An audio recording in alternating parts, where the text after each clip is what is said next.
About KVS demo teaching के बारे में आज हम डिस्कस करेंगे, क्योंकि बहुत सारे बच्चों की क्वेरी आ रही थी कि डेमो टीचिंग के बारे में बताएं कि डेमो टीचिंग से रिलेटेड क्या चीज़ें होती हैं और क्या इम्पोर्टेंट है या क्या चीज़ आपके एग्ज़ाम में किस टाइप से पूछी जाएगी और हमें किन किन बातों का ध्यान रखना है। सो first of all, demo teaching के बारे में अगर मैं बात करूं तो आपको क्या करना है डेमो टीचिंग के रिगार्डिंग, कि ये जो 3 चीज़ों में मैंने समराइज़ किया है आपका पूरा डेमो टीचिंग, और जिन बच्चों का केवीएस क्लियर है उनके लिए तो ये बहुत बहुत इम्पॉर्टेंट है। इवन जिनका केवीएस क्लियर नहीं है, ठीक है, फिर भी अगर वो किसी भी टीचिंग एग्ज़ाम के लिए प्रिपेयर कर रही हैं तो उनके लिए भी ये बहुत बहुत मैटर रखता है। सो बहुत इम्पॉर्टेंट है और आई होप आप सभी को इसको बहुत अच्छे से करना है। तो केवीएस के रिगार्डिंग स्पेशली ये क्लास बनाई जा रही है जिन बच्चों का अभी हाल ही में इंटरव्यू है कि क्या क्या टिप्स और टेक्निक्स आपको फॉलो करनी है to crack the interview. Okay जी। सो फर्स्ट ऑफ ऑल, पूरी जो आपकी केवीएस की इंटरव्यू की जर्नी है उसको मैंने 3 पार्ट में डिवाइड किया है। फर्स्ट है फॉर पर्सनैलिटी चेक, क्योंकि एक इंटरव्यूअर जो है, मैं भी इस फेज से गुजर चुकी हूँ तो मुझे पता है कि एक वो क्या करते हैं, पर्सनैलिटी चेक करेंगे आपकी, ठीक है, फर्स्ट ऑफ ऑल। फिर आपकी knowledge check and third one is teaching skills. तो ये 3 चीज़ बेसिकली मेन इंपॉर्टेंट है और आपको इन तीनों चीज़ों पे फोकस करना है, ठीक है। Prior to your interview stay calm and compose, बिल्कुल आपने कोई टेंशन नहीं लेनी, बहुत स्मूथली सब चीज़ों को हैंडल करना है, बिल्कुल काम रहना है। तो फर्स्ट हम पर्सनैलिटी के बारे में अगर बात करें तो पर्सनैलिटी के बारे में आपकी जो वोकैब है, either you are Hindi medium student or English medium student, आप चाहे इंग्लिश मीडियम के हो या हिंदी मीडियम के स्टूडेंट हो, आपकी जो वोकैब है, जो कम्युनिकेशन है, जो पकड़ है, आपकी प्रोनाउंसिएशन है, अगर आप इंग्लिश यूज़ कर रहे हैं तो उसको बहुत ही बेहतरीन तरीके से यूज़ करें। And if you are using Hindi तो उसको भी आप उतनी ही अच्छी क्लैरिटी के साथ यूज़ करें। बट जैसा कि होता है कि हम मिक्स यूज़ करते हैं, थोड़े थोड़े इंग्लिश के वर्ड हम बोल लेते हैं, तो वो भी आपकी क्लियरली एक आपकी वॉइस जो है वो प्रॉपर होनी चाहिए, उसमें कोई नर्वसनेस कुछ भी नहीं होना चाहिए। उससे पहले आप बहुत बार प्रैक्टिस कीजिए फाइनल इंटरव्यू से पहले। बट जो भी आप भाषा यूज़ करें, मेरा सजेशन ये रहेगा कि अगर आप हिंदी मीडियम है तो ये मत सोचे कि मैं इंग्लिश में दूँ तो मेरे को अच्छा, जो कोई दिक्कत नहीं है, बस आपकी जो हिंदी है वो भी अच्छे से आप बोले, उसे उसका उच्चारण सही से करें। इंग्लिश है तो भी उससे अच्छे से यूज़ करें। कम्युनिकेशन और आपकी जो लैंग्वेज है वो प्रॉपर होनी चाहिए, ठीक है, चाहे आप मिक्सचर भी यूज़ करें। सेकेंड है you have to be looking fresh, आपको बिल्कुल एनर्जेटिक फ्रेश दिखना है। तो एक दिन पहले जाकर आप स्टे करें, ठीक है, और एक हल्की सी, नॉट वाइट स्माइल, बिल्कुल हल्की सी प्यारी सी स्माइल आपके फेस पे होनी चाहिए। और वो स्माइल यकीन मानो 10% आपका काम इंटरव्यू में इजी कर देगी और बहुत स्मूथली सब चीज़ें चलेंगी। एक पॉजिटिव एनर्जी आती है इंटरव्यूअर को भी, ठीक है। और अगर आप बिल्कुल डरे सहमे जाओगे तो, क्योंकि आप यहाँ पर एक टीचर हो, ठीक है, you are a future teacher, आप कोई स्टूडेंट नहीं हो, तो वो फेज़ आप निकाल दीजिए। और वो भी कोई ऐसी बात नहीं है, जो आपने इंटरव्यू ले रहे हैं वो भी तो एक काइंड ऑफ टीचर, ये एक उसी कैटेगरी में आपको भी आगे जाना ही है। तो आप बिल्कुल फ्रेश एनर्जेटिक रहें। फिर उसके बाद है आपकी ड्रेसिंग सेंस, जो कि मेन इंपॉर्टेंट रोल प्ले करती है, ठीक है। कैसे आपको एंटर करना है, कैसे आपको अपना इंट्रो देना है, उससे पहले आपकी ड्रेसिंग सेंस है जो मैटर रखती है। तो ड्रेसिंग सेंस के रिगार्डिंग में एक बात कहना चाहूँगी कि आपकी जो ड्रेसिंग सेंस है ना, वो बहुत ही सिंपल होनी चाहिए, very simple dressing sense. Plus में आपकी जो ड्रेसिंग सेंस है वो फॉर्मल होनी चाहिए, formal and simple dressing sense आप यूज़ करोगे, ठीक है। तो ये वेरी सिंपल, ठीक है, सिंपल और फॉर्मल ड्रेस का आप यूज़ करोगे। इसके साथ में आप, अगर आप एक मेल है, मतलब अगर आप मेल हैं तो आप अकॉर्डिंग टू मौसम और सीज़न, आप ये ना सोचे कि मैं ब्लेज़र, मतलब अगर आप कंफर्ट हैं तो आप ऑब्वियसली ट्राई कर सकते हैं, अदरवाइज आप शर्ट और पैंट में भी जा सकते हैं। तो कुछ इस टाइप का आपका अटायर होना चाहिए। और if you are a lady or female, और आप ये अवॉइड करें। मुझे एक्चुअली कुर्तीज़ की अच्छी पिक नहीं मिल रही थी, लेकिन आप समझ जाइए कि बैंक के गले की सिंपल सी सोबर सी अच्छी फॉर्मल कुर्ती, साइड में आप दुपट्टा कैरी कर सकते हैं, अदरवाइज नो इश्यूज़, ठीक है। और आपके जो अगर आप साड़ी वेयर करते हैं तो इस टाइप से साड़ी का लुक होना चाहिए। एक वॉच आपके हैंड में होनी चाहिए, बहुत दोनों के लिए मैं बोलूँगी, ठीक है। मतलब क्लासी फॉर्मल सिंपल आपको बन के जाना है। कंफर्टेबल होने चाहिए जो आपकी क्लॉथिंग है, ताकि आप डिस्टर्ब ना हो उससे।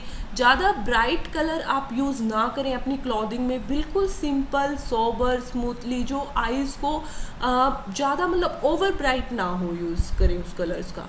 फिर उसके बाद आपका जो पोस्चर है जब आप एंटर करते हो तब भी बिल्कुल राइट होना चाहिए। And whenever you are sitting position, तब भी आपका जो पोस्चर है वो बिल्कुल करेक्ट होना चाहिए। आपकी जो कम्युनिकेशन है वो प्रॉपर होनी चाहिए। आप 2 से 3 बार रिहर्स कर सकते हैं, ठीक है। 1-2 मॉक टेस्ट दे दीजिए, डेमो दे दीजिए, ठीक है, या अपने फ्रेंड्स को या मिरर में देख के कर सकते हैं, ठीक है, ट्राई। फिर है उसके बाद very important part, that is knowledge check. And knowledge check बहुत इंपॉर्टेंट है। अगर वो आपको टाइम देते हैं, अगर वो आपको बोलते हैं कि आपको बिल्कुल टाइम पर ही क्या करना है, आपके पास you have only 10 to 20 minutes and suppose you have to submit 2 topics or clearly 2 topics, one from account and second from business, तो आपको उसी टाइम लिमिट का प्रॉपर ध्यान रखना है कि वो जो टाइम लिमिट है ना उसको आपको क्रॉस नहीं करना है। जो टाइम लिमिट है उसको आपको क्रॉस नहीं करना है, प्रॉपर आपको उस टाइम लिमिट का ध्यान में रखना है। तो टाइम लिमिट एक मेन एलिमेंट है यहाँ पर। फिर है अकाउंट और बिजनेस, दोनों का ही आप क्या करेंगे भाई, दोनों का ही आप ईच वन टॉपिक कैरी करेंगे। One from your account, one from account and second from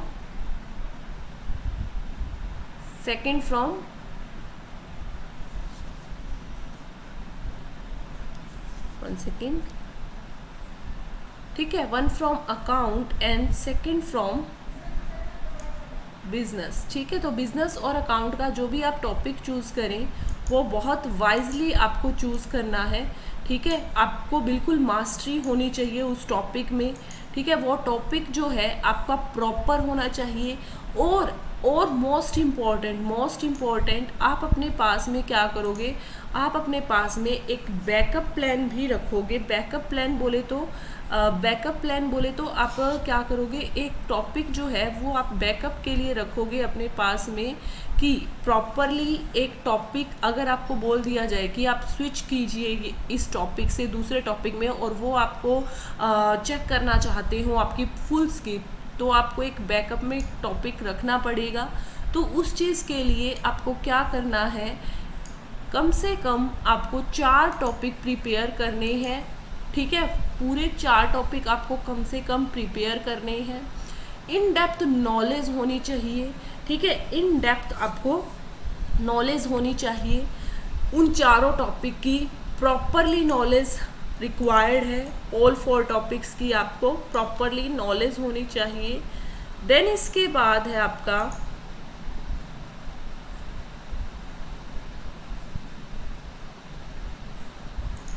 ठीक है जी। तो इसके बाद फिर आपको क्या करना है, टॉपिक फर्स्ट ऑफ ऑल एक अकाउंट एक बिजनेस में से जिसमें आपकी मास्टरी हो। बैकअप में 2 टॉपिक और रखोगे, एक अकाउंट का और एक बिजनेस का। अगर आपको वो बोलते हैं कि आपकी डाइवर्सिटी चेक करने के लिए कि आप कितना ओवरऑल, की जरूरी थोड़ी ना कि आप एक टीचर हो कि आप एक ही टॉपिक पूरा प्रिपेयर करके गए और वही आपसे पूछा गया, ठीक है। तो इसीलिए बैकअप में 2 टॉपिक और रखना, तो total you have to cover 4 topics. और उन 4 टॉपिक्स की हर एक चीज़ आपकी ऑन टिप्स होनी चाहिए, लिप्स पे होनी चाहिए हर चीज़ आपके। उन 4 टॉपिक्स में से कहीं से कुछ भी, इवन सिंपल चीज़ें भी, मीनिंग भी, कि why we are reading debit to debit and credit to credit, तो कुछ भी मतलब उसमें से आपको कुछ भी नहीं छोड़ना।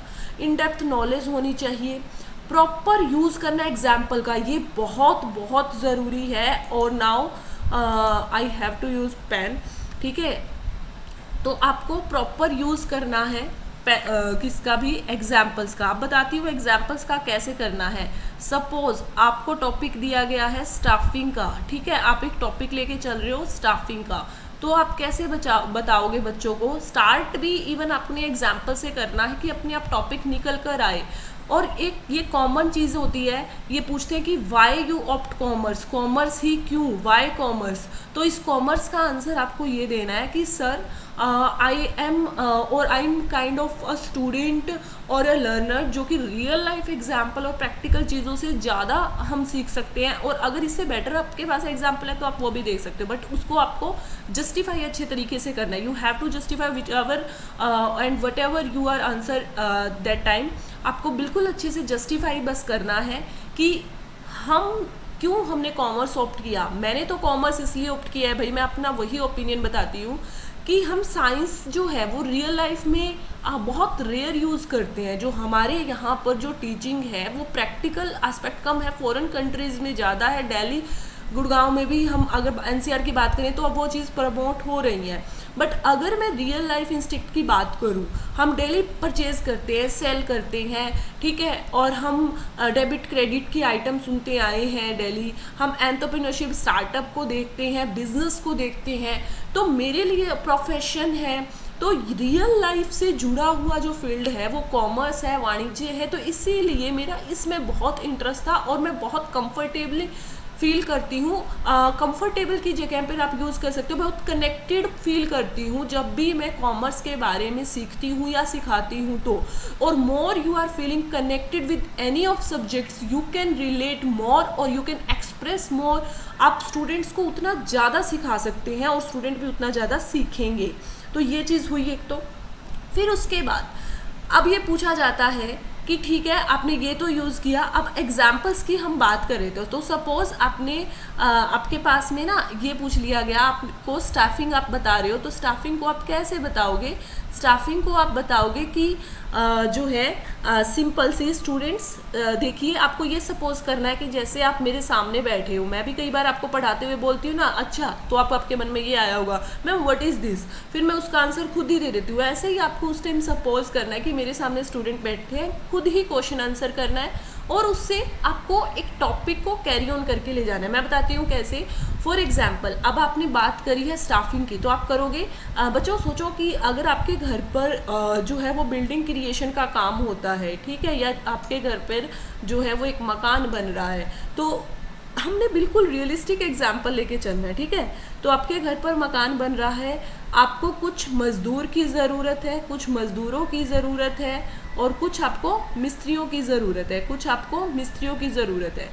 तो मज़दूर मिस्त्री की जो ज़रूरत है आपको, वो ज़रूरत को फुलफ़िल करने के लिए आप क्या करोगे? आपको जिस टाइप की, फॉर एग्जांपल आपको इस शेप का एक दरवाज़ा बनवाना है या एक चिनाई करवानी है, तो आप इसी रिक्वायरमेंट का कोई मिस्त्री ढूंढ कर लाओगे और इसी टाइप का जो मिस्त्री आप ढूंढ कर लाओगे, वो जो मिस्त्री है वो इसको स्पेसिफिक स्किल्स होनी चाहिए उसमें, और मिस्त्री हम ऐसा ही ढूंढ के आएंगे जो इसमें हेल्प करे। तो मिस्त्री बेसिकली ये बनाएगा और मज़दूर जो है वो उसको असिस्ट करेगा, हेल्प करेगा।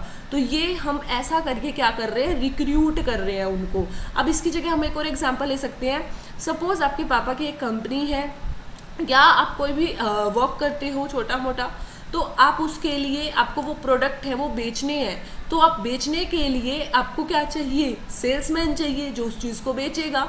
तो वो बेचने वाले पर्सन को जब हम अपॉइंट करते हैं, या आपको सिंपल एक काम वाली बाई चाहिए, अपने घर में मेड चाहिए, तो वो मेड करने के लिए आपको जो रिक्वायरमेंट है वो रिक्वायरमेंट अगर जिस भी पर्सन में फुलफिल होती है तो हम क्या करेंगे? उसको अपॉइंट कर लेंगे। इसको बोलते हैं हम रिक्रूटमेंट। तो ये क्या हुई? रिक्रूटमेंट हुई। ओके ठीक है। इसके बाद नेक्स्ट स्टेप जो है वो हमारा क्या है? जब हम रिक्रूटमेंट जो है उसके लिए हमने एक आवेदन निकाल दिए और अब जो हमारा डिज़ायर्ड स्पेसिफिकेशंस को फुलफिल करता है, जो हम चाहते हैं वही पर्सन हमें, वही मेड मिल जाती है, वही मिस्त्री मजदूर मिल जाते हैं, तो हम उन्हें चुन लेंगे। वो क्या है? चयन है, सिलेक्शन है, सिंपल। ठीक है। फिर आगे धीरे धीरे by the period of time हम उनको ट्रेन करेंगे, डेवलप करेंगे, हमारे घर के अकॉर्डिंग उनको बताएंगे क्या क्या रिक्वायरमेंट है, तो ये ट्रेनिंग एंड डेवलपमेंट है। तो इस टाइप से एग्जाम्पल देने हैं आपको, बिल्कुल रियल लाइफ से रिलेटेड एग्जाम्पल देने हैं। अब मैंने इसमें स्पेसिफिकेशन और डिस्क्रिप्शन वर्ड का क्यों यूज़ किया?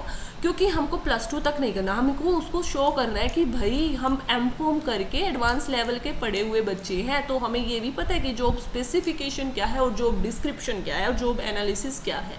तो उससे आप ये बताओगे कि जब हम एक पर्सन को उसकी क्वालिफिकेशन, उसकी योग्यता के बारे में बात करते हैं, मिस्त्री को मिस्त्री का काम आता है, मजदूर को मजदूर का, तो वो हमारा जॉब स्पेसिफिकेशन है। और जब हम अपनी जॉब का विवरण देते हैं कि हमें इस पर्टिकुलर दरवाजे को बनाने वाला मिस्त्री चाहिए, तो ये हमारा क्या है, जॉब डिस्क्रिप्शन है, जॉब का विवरण है। ठीक है, तो इस टाइप से आपको बिल्कुल एग्जाम्पल से रिलेट करना है। ये मैंने बिल्कुल एक स्मॉल सा एग्जाम्पल बताया है। देन इसके बाद है आपका, और ऐसे क्वेश्चन आंसर करते हुए, अच्छा तो मतलब ये हम इसी टाइप का कर लेंगे, तो इसको क्या बोलेंगे, इसको हम जॉब डिस्क्रिप्शन बोलेंगे सर। ओके ठीक है, ऐसे मतलब खुद ही क्वेश्चन आंसर करनी है, खुद ही सपोज करना है कि सामने बच्चे बैठे हुए हैं।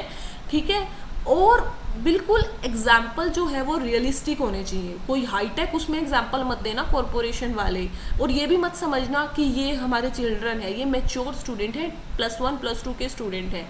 आपको उसी टाइप से एनवायरनमेंट करना, उसी टाइप से उनको एंगेज करना है। और आजकल इन स्टूडेंट के लिए वर्ड यूज़ किया जाता है जनरेशन जेड, तो जो ये जेन जी जनरेशन है बहुत एडवांस है। ठीक है, फिर उसके बाद जितना हो सके उनको एंगेज, उनको इन्वॉल्व आप कैसे कर सकते हो वो चीज़ें करनी है। तो ऐसे एग्जाम्पल से स्टार्ट होकर, क्वेश्चन आंसर से स्टार्ट होकर, फिर आपको डिस्क्लोज करना है टॉपिक। ऐसा नहीं कि स्टार्टिंग में आपने टॉपिक लिख दिया। हाँ, अगर वो आपसे पूछेंगे कि आप कौन सा टॉपिक प्रेजेंट कर रहे हो तो आप उनको बता सकते हो, but whenever your demo start, जब भी आपका डेमो स्टार्ट होगा तो आपको इस टाइप से डिस्क्लोज करना है टॉपिक। फिर आपको बोर्ड का प्रॉपर यूज़ करना है, और मोस्ट इंपॉर्टेंट बीएड जब हम करते हैं तो हमको ये चीज़ सिखाई जाती है, बोर्ड का प्रॉपर यूज़ करने के बाद लास्ट में उसको डाउनवर्ड क्या करना है, इरेज भी करके आना है, उसको यूं का यूं लिख के छोड़ के मत आना। ये आपको एक कंप्लीट टीचर की एक निशानी आपकी है जो दिखाएगा। और बहुत ही कम ह्यूमर आपने यूज़ करना है, ज़्यादा छोटे हंसी मजाक के ऐसी चीज़ें नहीं, क्योंकि आप बहुत सारी वीडियोज़ ऐसी भी देखोगे, क्योंकि वो मैच्योर स्टूडेंट हैं, तो ऐसी चीज़ें यूज़ मत करना। ये माइंड में रखना कि आप +1 +2 के स्टूडेंट को पढ़ा रहे हो। और लास्ट में जो भी आपकी यूनिकनेस है, for example if I am talking about my quality, तो मैं आपको देखो हर एक चीज़ बता के मैं उसको ना लास्ट में 5 मिनट में उसका क्रक्स बताती हूँ कि शुरू में हमने ये किया, फिर ये किया, इसके ये टाइप से, और इसमें ये चीज़ निकल कर आई। और अगर आपके पास फिर भी टाइम है तो आप उस 5 मिनट में बिल्कुल क्विकली रिवाइज कर दो, अपना एक यूनिक टच दो लास्ट में, जो आपको और बच्चों से अलग करे। वो आपके अकॉर्डिंग आपकी पढ़ाई की अलग अलग हो सकती है, लेकिन ज़्यादा यूनिकनेस के चक्कर में कुछ गलत चीज़ मत कर देना। ठीक है, ये चीज़ें ध्यान में रखना। फिर इसके बाद है हमारा टीचिंग स्किल्स। टीचिंग में engagement is very important. Second, eye contact होना चाहिए, आपको सपोज करना है आपके सामने बच्चे बैठे हैं, आपके फेशियल एक्सप्रेशन भी वैसे होने चाहिए। अब मेरे सामने तुम नहीं बैठे हो, बट फिर भी मैं क्या शो कर रही हूँ, अच्छा ये चीज़ है, तो मतलब उससे ये इन्वॉल्व रहता है कि हाँ, कि एक facial expression and everything, full package एक टीचर है भाई। ठीक है, हमको फुल पैकेज एक टीचर चाहिए। इस टाइप से यूज़ ऑफ बोर्ड प्रॉपरली, उसको डाउनवर्ड क्लीन करना है ताकि वो जो मिट्टी है चौकी ना आए। अगर आपको मार्कर दिया जाता है तो भी उसको डाउनवर्ड क्लीन कर देना।